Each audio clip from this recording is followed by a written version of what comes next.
नमस्कार दोस्तों, एक बार फिर स्वागत है आपका आपके अपने चैनल पे। और हम स्टार्ट कर रहे हैं आज एक रोग के बारे में बताने वाले हैं आपको। बहुत ही अच्छा सा रोग, तो अच्छा नहीं है, बहुत ख़तरनाक रोग है, घटिया रोग है। ठीक है, किसी को ना हो, भगवान किसी को रोग दे ही ना वो। ठीक है, किसी के परिवार में ना हो, किसी के रिश्तेदारी में भी ना हो। ठीक है, हम जिक्र कर रहे हैं इस रोग का जो आने वाले समय के अंदर हो सकता है बहुत ज़्यादा फैल जाए और बहुत ज़्यादा फैला हुआ है। जैसे हार्ट अटैक हो गया, उसके बाद कैंसर हो गया। कैंसर बहुत ज़्यादा होने वाला भी है, क्योंकि हम जो चीज़ें हैं, जो मतलब मिलावटी चीज़ें खा रहे हैं। ठीक है, जो मिलावटी चीज़ें हम खा रहे हैं वो कैंसर का कारण भी हो सकती है। गोलगप्पा खा रहे हैं, बार बार कुछ बर्गर खा रहे हैं, बार बार तेल को तला जा रहा है, तेल तला जा रहा है, उसको खा रहे हैं। उसके अंदर पकोड़े निकाल लिए, फिर तेल डाला, फिर पकोड़े निकाल लिए, फिर तेल डाला, फिर पकोड़े, यानी वो एक तेल कब का यूज़ हो रहा है, उसके अंदर क्या हो जाता है, कैंसर फैलाने वाले कारक यानी कार्सिनोजन उत्पन्न हो जाते हैं, और जो आपके शरीर के अंदर नुकसान करते हैं। ठीक है ना। तो आज पढ़ेंगे कैंसर के बारे में, कैंसर कैसे फैलता है, क्या क्या चीज़ होती है, इसके बारे में क्या क्वेश्चन पूछे जा सकते हैं। कैंसर जो है बहुत ही खतरनाक बीमारी है। इसको कर्क रोग भी कहा जाता है। क्या कहा जाता है? कर्क रोग। ठीक है, और कर्क रोग कहते हैं। और ये कैंसर जो होता है ना, कुछ नहीं होता, हमारे शरीर के अंदर अनियंत्रित कोशिका विभाजन होता है। क्या होता है? अनियंत्रित कोशिका विभाजन को ही क्या बोलते हैं? कैंसर बोलते हैं, अनियंत्रित कोशिका विभाजन। आपने पढ़ा होगा भी, हमारे शरीर के अंदर क्या पाए जाते हैं जी? कोशिका पाई जाती है।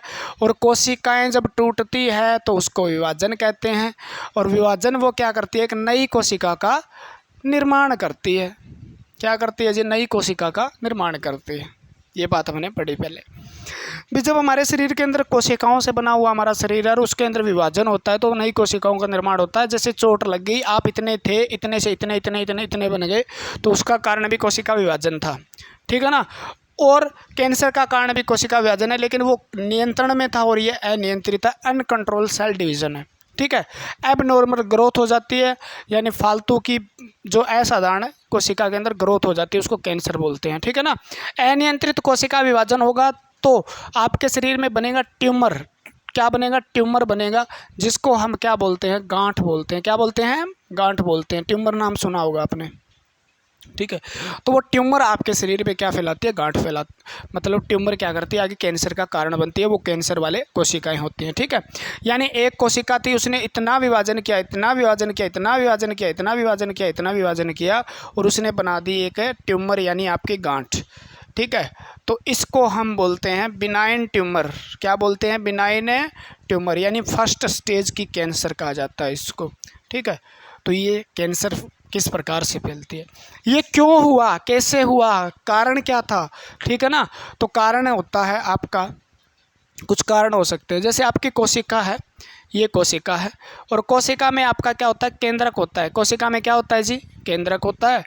और केंद्रक के अंदर जो गुणसूत्र होते हैं जी, अंजी होते हैं। और गुणसूत्र जो होते हैं उनके अंदर डीएनए होता है, और डीएनए का एक छोटा सा भाग जीन होता है, जो क्या करता है? आरएनए को कोड, डीएनए को कोड देता है कोई चीज़ का निर्माण करने के लिए, यानी प्रोटीन का निर्माण करने के लिए, आरएनए का निर्माण, प्रोटीन का निर्माण वगैरह, जो प्रोटीन होता है। ठीक है, तो इस जीन के अंदर हमारे शरीर के अंदर रंग काला, धोला, पीला, काला जो भी है, बाल काले हैं, नाक जैसा है, लंबाई है, हाइट, आपका शरीर की ग्रोथ बढ़िया है, आप मजबूत हो, आपके पापा पे आपके मिलती है, आपके दादा से आपकी आदतें मिलती हैं, तो वो उसका कारण क्या है? जीन है। ठीक है, ठीक है, तो जीन, दो प्रकार के जीन इसके अंदर और पाए जाते हैं। उन जीन को बोलते हैं, एक को प्रोटो ऑन्कोजीन, प्रोटो ऑन्कोजीन, और एक बोलते हैं एंटी ऑन्कोजीन, एंटी ऑन्कोजीन। दो प्रकार के जीन यहाँ पे मिलेंगे आपको। प्रोटो ऑन्कोजीन जो होते हैं वो क्या करते हैं? वो कुछ नहीं करते, वो आराम से रेस्ट में रहते हैं। और एंटी ऑन्कोजीन क्या करते हैं? कैंसर से बचाते हैं, कैंसर से बचाने का काम करते हैं हमें। ठीक है ना, कैंसर से बचाने का काम करते हैं। तो प्रोटो ऑन्कोजीन और ऑन्कोजीन दोनों एक दूसरे के विपरीत काम करते हैं। ठीक है, लेकिन ये कब प्रोटो ऑन्कोजीन ऑन्कोजीन में बदल जाता है मैं बताता हूँ। ऑन्को से आप याद कर लेना, ऑन्कोलॉजी, ऑन्कोलॉजी मोस्ट इंपॉर्टेंट आपके लिए। ऑन्कोलॉजी किसका? स्टडी ऑफ कैंसर, यानी कैंसर का अध्ययन जो है वो ऑन्कोलॉजी कहलाता है। ठीक है ना। कैंसर का अध्ययन क्या कहलाता है? ऑन्कोलॉजी कहलाता है। तो प्रोटो ऑन्कोलॉजी यानी जब क्या होगा, आप कोशिका को छेड़ते हो, ठीक है, आप किसी भी बंदे को छेड़ते हो तो वो पहले साधारण आदमी था, क्या था? साधारण आदमी। आपने छेड़ा, बार बार छेड़ा, उसको बना दिया असाधारण आदमी, ठीक है ना। यानी छेड़ा किसने? आपने। आप यानी आपने इस आदमी को छेड़ के ऐसा बना दिया। तो इसी प्रकार सेल के अंदर भी आपका रोल कोई निभाता होगा, जो उसको छेड़ता है, उसके साथ उसको इरिटेट करता है, उसके साथ छेड़खानियाँ करता है और उसको बदल देता है फिर किस में? कैंसर वाले सेल में। यानी एक सेल होता है और उसको किस में बदल देना? कैंसरस सेल में या कैंसर सेल के अंदर बदल देना। उसका काम क्या है? उस सेल को बदलने का किसका काम है? यानी आपकी भूमिका निभाता है कार्सिनोजन। तो आपसे क्वेश्चन पूछा जाता है कार्सिनोजन क्या होता है? तो एक एजेंट होता है जो कैंसर का कारण बनता है, उसे कार्सिनोजन कहते हैं। वो क्या हो सकते हैं जी? वो आपके भौतिक भी हो सकते हैं, भौतिक कारक, यानी कैंसर फैलाने वाला कारक को क्या कहा जाता है? यहाँ से क्वेश्चन, कैंसर फैलाने वाले कारक, उनको बोला जाता है कार्सिनोजन, ठीक है। भौतिक कारक भी हो सकता है, जैविक कारक भी हो सकता है और रासायनिक कारक भी हो सकता है। 3 प्रकार के कारक हो सकते हैं। जैसे जी भौतिक कारक, यूवी रेस सुना होगा आपने, अल्ट्रावायलेट किरणें हो सकती है, एक्सरे हो सकते हैं, सीधा इरिटेशन हो सकता है, ठीक है। जैविक कारक के अंदर जैसे HIV वायरस हो सकता है, HPV हो सकता है, ह्यूमन पोलियो वायरस हो सकता है। रासायनिक कारक क्या हो सकते हैं? तंबाकू हो सकता है, गुटखा हो सकता है, और भी मिलावटी चीज़ें जो आपके शरीर में जाती है, जो आपके शरीर में कैंसर का कारण बन सकती है, जैसे यूरिया वगैरह हो गई। ये भी अगर यूवी रेज पड़ी या ये वायरस या तंबाकू ने क्या किया? कार्सिनोजन का रोल निभाया और एक कैंसर वाले सेल को किस में बदल दिया? कैंसरस सेल में बदल दिया। यानी ये कार्सिनोजन ये क्या करते हैं? आपके प्रोटो ऑन्कोजीन को किस में बदल देते हैं? ऑन्कोजीन में। यानी ये कैंसर वाले सेल में, कैंसर वाले जीन में बदल देते हैं और इसको कर देते हैं डैमेज। यानी जो कैंसर को रोकने वाला था, अनकंट्रोल सेल डिवीजन को रोकने वाला जो जीन था, उसको ख़त्म कर दिया और प्रोटो ऑन्कोजीन को एक्टिव कर दिया ऑन्कोजीन में। और ये ऑन्कोजीन फिर क्या करता है? कोशिका का फुल विभाजन करवाता है, अनियंत्रित कोशिका विभाजन करवाता है, ठीक है। और अनियंत्रित कोशिका विभाजन का मतलब ही क्या है? कैंसर फैलाता है। ये सीधा का सीधा कह दो, ये कैंसर फैलाने का कारण बन जाता है, ठीक है। कोई नहीं ऐसे कैंसर नहीं फैलता। कैंसर फैलेगा या तो कोई भौतिक कारक या जैविक कारक या रासायनिक कारक क्या करेगा? आपके शरीर में कार्सिनोजन का काम करेगा और सेल को छेड़ेगा और छेड़ के उसके जीन में परिवर्तन कर देगा, उसके जीन के अंदर म्यूटेशन कर देगा, ठीक है ना। और म्यूटेशन होने के बाद प्रोटो ऑन्कोजीन जो थे वो बदल जाएंगे ऑन्कोजीन में और कोशिका विभाजन करवाएंगे फुल और कैंसर हो जाएगा और इस जीन को कर देंगे डैमेज। तो ये कैंसर का कारण बनते हैं कार्सिनोजन, ठीक है। तो कैंसर, कर्क रोग, ऑन्कोलॉजी कैंसर का अध्ययन, अनियंत्रित कोशिका विभाजन यानी ट्यूमर जो होती है उसका नाम क्या है? कैंसर है, ठीक है। कैंसर फैलाने वाले कारक को कार्सिनोजन कहा जाता है। भौतिक कारक क्या हो सकते हैं? तो अल्ट्रावायलेट किरणें यानी पैराबैंगनी, एक्सरेज हो सकती हैं, इरिटेशन यानी बार बार छेड़खानी हो सकती है कोशिका के साथ, जैविक रासायनिक तंबाकू गुटखा वगैरह हो सकता है, ठीक है। यानी कैंसर गुटखा खाने से क्या होता है? देखो गुटखा खाने से क्या होगा? बार बार यहाँ पे कोशिका है वो क्या करेगी? चबा रहे हो मज़ा आ रहा है, हर दाने में केसर का दम ले रहे हो, कमला पसंद, रजनीगंधा, वो तानसेन राजस्थान में चलती है, उसके बाद तलब, तो लग गए ना तलब। तो वो क्या करेंगे आपको पता है? वो करते हैं फिर बार बार कोशिकाओं को नष्ट करते हैं। कोशिका बार बार विभाजित होती है, कोशिका नष्ट होती है, विभाजित होती है, नष्ट होती है, विभाजित होती है, नष्ट होती है, विभाजित होती है। और एक दिन ऐसा आता है भी कोशिका ये सोच लेती है भी इसको तो नष्ट करना ही है और तेरे को विभाजित होना ही है, तो तू विभाजन करना शुरू ही कर दे पहले से। वो क्या कर देती है? विभाजन करती रहती है, उसका परिणाम क्या होता है, फिर एक गांठ बनती है आपके, यहाँ पे गांठ बनेगी, यहाँ पे गांठ बनेगी, यहाँ पे गांठ बनेगी, यहाँ पे गांठ बनेगी तम्बाकू वगैरह से, ठीक है। तो उस गांठ को हम बोलते हैं ट्यूमर, वो ही आगे कैंसर का कारण बनती है, वो ट्यूमर है, ठीक है। तो स्टेज कैंसर क्या होती है बताता हूँ मैं। तो ये जीन याद कर लेना, कारण जीन है, ठीक है। कारण क्या है उसका, जीन है।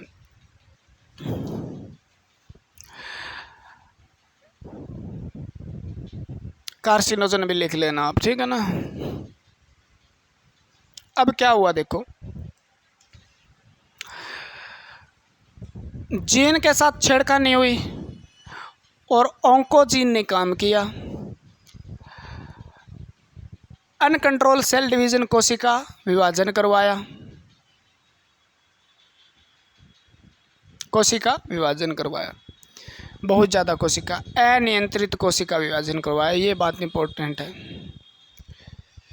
अनियंत्रित कोशिका विभाजन हुआ तो बनी गांठ, और गांठ को हमने क्या बोल दिया, ट्यूमर, और ट्यूमर को भी इसको अलग नाम दे दिया, बिनाइन ट्यूमर। क्या नाम दे दिया, बिनाइन ट्यूमर।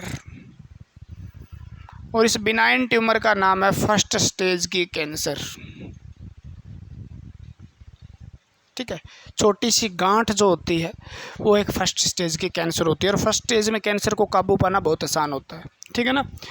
बिनाइन ट्यूमर का इलाज नहीं हुआ, पता नहीं चला, या किसी तरीके से आपको दिक्कत होती है बिनाइन ट्यूमर होने के बाद, लेकिन डॉक्टर समझ नहीं पाता, कई बार पकड़ नहीं पाते भी ये कैंसर है या कुछ और है, कहाँ पे है दिक्कत, कहाँ पे चल रही है। क्योंकि आप जाते हैं, डॉक्टर देता है भी हाँ बुखार हो गई ये ले ले, जुकाम हो गया ये ले ले, फलाना हो गया ये ले ले, तो हम दबा के रखते हैं उस चीज़ को, पता नहीं चलता, दूसरी स्टेज में जाकर लगभग पता चलता है, ठीक है ना। पहले स्टेज में तो बहुत ही कम चांस होते हैं भी पता चलता है, पता चल जाए तो इलाज संभव है, उसका कोई दिक्कत नहीं।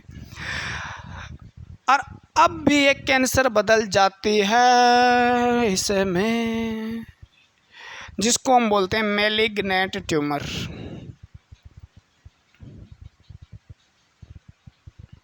स्टेज 2। अब थोड़ा इलाज मुश्किल हो गया, क्योंकि ये क्या करती है, ये एक क्रिया करती है, फिर एक तो ये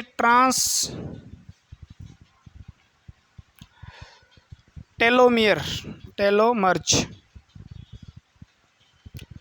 एंजाइम का निर्माण करना शुरू कर देती है। और टेलोमर्ज एंजाइम क्या करता है, एंजियोजेनेसिस करवाता है, एंजियोजेनेसिस।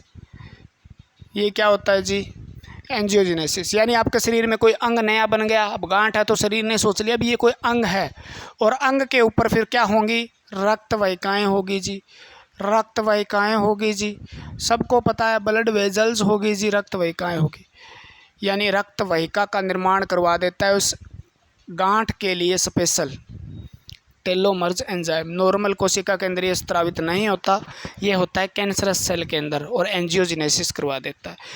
अब एंजियोजेनेसिस जैसे ही होगा तो उसके माध्यम से कैंसर वाले सेल मेटास्टेसिस करवा देंगे। मेटास्टेसिस का मतलब है रक्त के माध्यम से शरीर के अंदर, रक्त के माध्यम से पूरे शरीर में कैंसर का फैल जाना, यानी यहाँ दिखाई नहीं दे रहा होगा आपको, पूरे शरीर में छोटी छोटी गांठें हो जाना, जगह जगह गांठें हो जाना, जगह जगह गांठें हो जाना, ये पूरे शरीर में कैंसर फैल जाता है, जिसको हम बोलते हैं स्टेज 3 कैंसर। इसका इलाज बहुत ही कम संभव है, ठीक है। स्टेज 1 क्या है, गांठ जो होती है उसको ट्यूमर बोल दिया, बिनाइन ट्यूमर बोल देते हैं। मैलिग्नेंट ट्यूमर का मतलब स्टेज 2 की कैंसर जो है वो गांठ वो किस में बदल जाती है, अंग का रूप ले लेती है।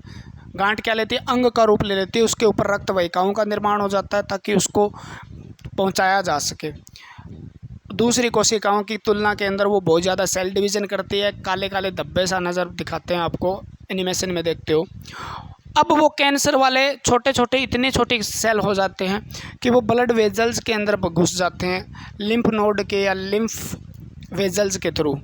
ब्लड में जैसे ही घुस जाएंगे वो आपके रक्त के द्वारा पूरे शरीर के अंदर जगह जगह सेल को नष्ट करना स्टार्ट कर देते हैं, अपने ग्रुप में मिला देते हैं, कैंसर वाले सेल बना देते हैं। अब जगह जगह जब कैंसर होना शुरू हो जाए तो डॉक्टर के समझ में भी आना बंद हो जाता है और लास्ट में हार्ट अटैक वगैरह आके क्या हो जाती है, मृत्यु हो जाती है रोगी की। ठीक है ना। तो मैलिग्नेंट ट्यूमर, टेलोमर्स, ठीक है, मेटा स्टेटिस क्या होता है, शरीर के अंदर फैलना। थर्ड स्टेज 1, 2, 3 क्या होती है, ये भी मैंने आपको बताया भी कैंसर क्या होती है, किस किस प्रकार से फैलती है।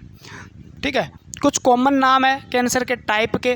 ठीक है, शरीर के अंदर अलग अलग जगह कैंसर होती है। शरीर में जब अलग अलग जगह कैंसर है तो उनको अलग अलग नाम भी दिया जाता है। जैसे आपने सुना होगा शरीर के अंदर कार्सिनोमा, सरकोमा, लिम्फोमा, लिम्पोमा, लिपोमा,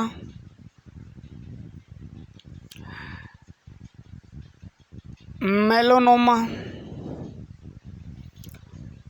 ठीक है, ल्यूकेमिया,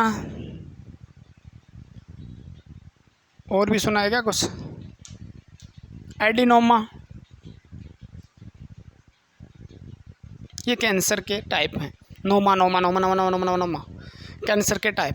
जैसे कार्सिनोमा स्किन के अंदर कैंसर है उसको बोल देते हैं। वैसे स्पेसिफिक इसको एपिथेलियल टिश्यू जो होते हैं ना, एपिथेलियल टिश्यू जो है उनके अंदर जो कैंसर होती है उसको क्या बोला जाता है, कार्सिनोमा। जैसे स्किन हो गया, लंग्स हो गया, लीवर हो गया, किडनी हो गई, आपकी गुर्दे हो गए, इनके अंदर जो कैंसर होती है उसको कार्सिनोमा बोलते हैं।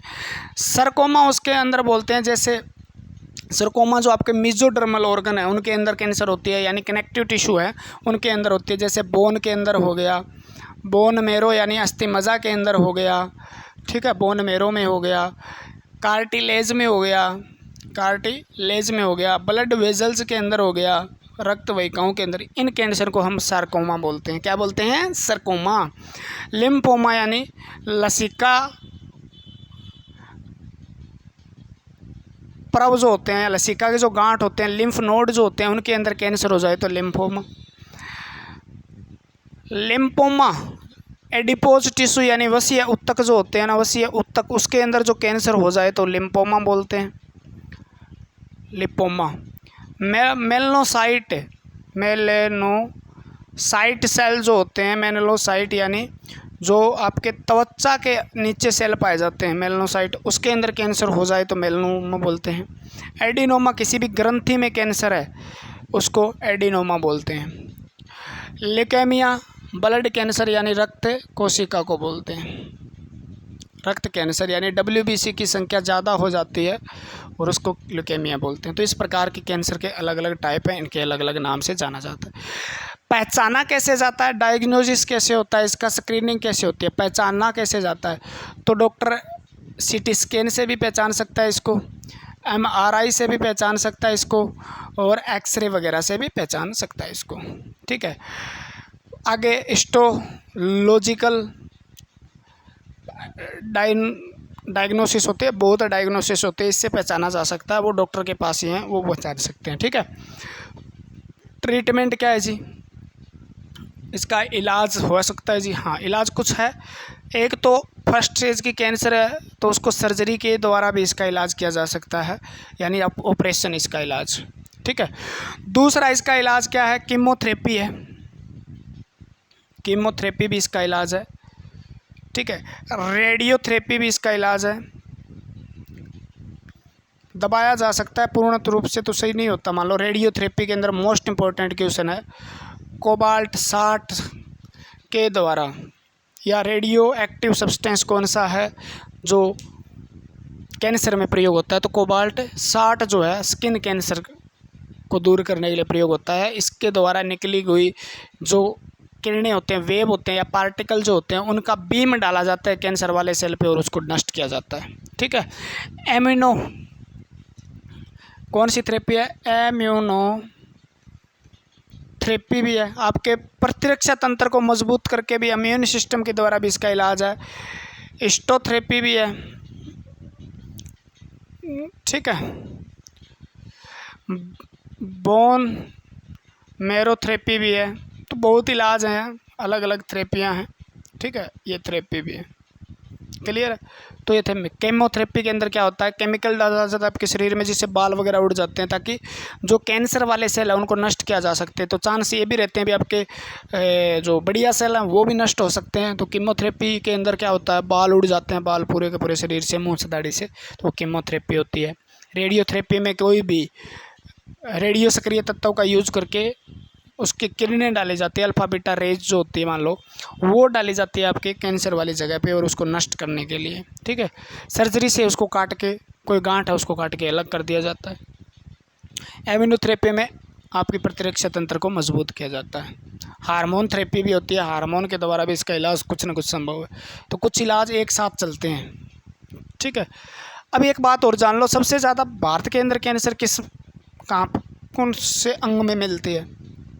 अगर बात करें वर्ल्ड की बात करें ना, वर्ल्ड की बात करें तो कैंसर महिला के अंदर सबसे ज़्यादा होती है। कौन से अंग में? इंडिया की बात करें तो इंडिया में महिला के अंदर कैंसर सबसे ज़्यादा कौन से अंग में होती है। वर्ल्ड की बात करें तो पुरुष में कैंसर सबसे ज़्यादा कौन से अंग में होती है। और इंडिया की बात करें, भारत की बात करें तो पुरुष के अंदर सबसे ज़्यादा कैंसर कौन से अंग में होती है। सबसे ज़्यादा वर्ल्ड के अंदर महिला को मिलती है स्तन कैंसर, ब्रेस्ट कैंसर। महिला के स्तन के अंदर कैंसर होती है, उसे ब्रेस्ट कैंसर कहा जाता है। सबसे ज़्यादा ब्रेस्ट कैंसर मिलती है किसको? महिला को, विश्व के अंदर। महिला को इंडिया के अंदर सबसे ज़्यादा कैंसर मिलती है सर्विक्स कैंसर। बच्चादानी के आगे का भाग होता है, बच्चादानी के आगे का भाग होता है, जैसे बच्चादानी होती है आपको पता ही है। प्रजनन तंत्र आपने पढ़ा होगा, तो ये बच्चादानी होती है मान लो, और इसका ये भाग जो होता है ना, इस प्रकार से कैनाल होते हैं, बर्थ कैनाल भी बोल देते हैं इसको सर्विक्स बोलते हैं, ठीक है। इसको वेजिनल कैनाल बोलते हैं, ठीक है। वेजिनल ओपनिंग बोलते हैं या वेजाइना ओपनिंग बोलते हैं इसको, ठीक है। और इसको यूट्रस, बच्चादानी, इस प्रकार से यहाँ पे फ्लोपियन ट्यूब होती है, आपने देखा भी होगा। यहाँ पे अंडाशय होता है, ठीक है। तो दोनों तरफ होते हैं अंडाशय। तो ये होती है सर्विक्स। और इंडिया की महिलाओं में सबसे ज़्यादा सर्विक्स के अंदर कैंसर देखने को मिलती है। 50 के बाद बहुत ज़्यादा कैंसर देखने को मिलती है, ठीक है। और इस कैंसर का एक वो भी है, जल्दी पता चल जाता है, ठीक है। गांठ वगैरह, ब्लीडिंग वगैरह होनी शुरू हो जाती है, उससे पता चल जाता है, तो वो उसका इलाज कर देते हैं। बच्चादानी को पूरी को निकाल के बाहर ही कर देते हैं, रिमूव कर देते हैं ना, तो इसका इलाज भी है। पुरुष की बात करें तो सबसे ज़्यादा पुरुष के अंदर जो कैंसर होती है वो लंग्स की होती है, विषव के अंदर, फेफड़ों में कैंसर होती है, ठीक है।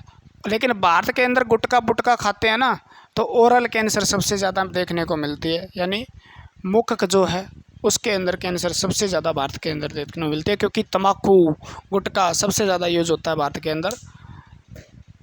बीटल नट, ठीक है, जितने भी बीटल नट यानी गुटखा वगैरह, उनका यूज़ होता है। तो इसलिए कैंसर सबसे ज़्यादा पुरुष के अंदर, भारत के अंदर ओरल कैंसर देखने को मिलता है। ये कैंसर की कुछ बातें थी, आपको याद करनी है, ठीक है।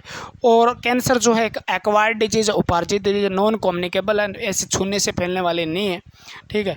और कैंसर जो है वो कुछ नहीं, आपके शरीर की बीमारी है जो आप अपने आप तरीके से बचा भी जा सकता है। आप ऐसी चीज़ों का यूज़ करें जो शुद्ध चीज़ों का यूज़ करें, कम से कम बाहर का खाना खाएं, फास्ट फूड वगैरह कम खाएं, क्योंकि वो तेल में जो तड़का होता है ना, तेल पड़ा रहता है उनका, कई दिनों तक पड़ा रहता है, उसके अंदर बार बार कोई चीज़ को उबाला जाता है, तो उसके अंदर कार्सिनोजन का निर्माण होता है, यानी कैंसर फैलाने वाले कारकों का निर्माण हो जाता है, जो आपके शरीर में जैसे ही जाते हैं, बर्गर के साथ, पेटीज के साथ, समोसे के साथ, पकोड़े के साथ या और कुछ चीज़ों के साथ, वो आपके शरीर में आप बार बार जा रहे हैं, तो वो कैंसर फैला सकते हैं आपके शरीर में। तो ऐसी चीज़ों से बचें, ठीक है। मिलावटी चीज़ें कम खाएं, शुद्ध से शुद्ध खाने की कोशिश करें, तो कैंसर से बचा भी जा सकता है। तम्बाकू वगैरह, गुटखे वगैरह का यूज़ न करें, ठीक है। चैनी खेनी के उड़दा पंछी, जर्दा जेड़े खावे जर्दा कदे नहीं मरदा, ऐसे करते हैं क्या, ठीक है। तो वो उससे भी बचें। ठीक है, तो ये था कैंसर। आपके एग्ज़ाम में क्वेश्चन पूछा जा सकता है। कार्सिनोजन क्या होता है, ऑन्कोलॉजी क्या होता है, अनियंत्रित कोशिका विभाजन क्या हो सकता है, कोबाल्ट 60 का यूज क्या किया जाता है, कीमोथेरेपी किसके इलाज के लिए है, इम्यूनोथेरेपी किसके इलाज के लिए है। ठीक है, या सीटी स्कैन वगैरह या कैंसर को पहचाना किससे जा सकता है, कौन सा जीन है, प्रोटोऑन्कोजीन क्या है, ऑन्कोजीन क्या है, कैंसर फैलाने में जीन की क्या भूमिका रहती है।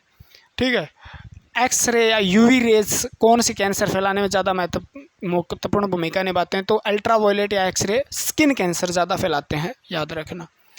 ठीक है, और तम्बाकू वगैरह से कौन सी कैंसर होती है, तो ओरल कैंसर होती है, आपके मुख के अंदर कैंसर होती है।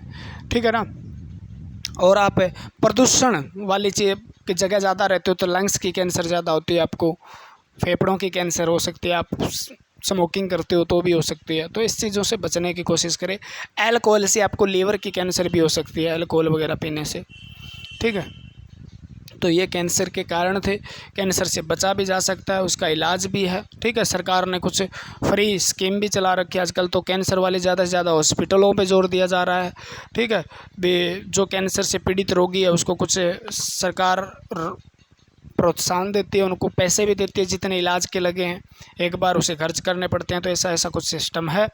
तो पहले आप बचो, क्योंकि फिर परहेज़ वगैरह सारी उम्र दवाइयाँ चलेगी भाई। अगर कैंसर एक बार हो गया सारी उम्र डर रहेगा, तो बचना है तो बचो। ठीक है, आज के लिए इतना ही, मिलते हैं फिर आगे। जय हिंद, जय भारत। ना ना ना।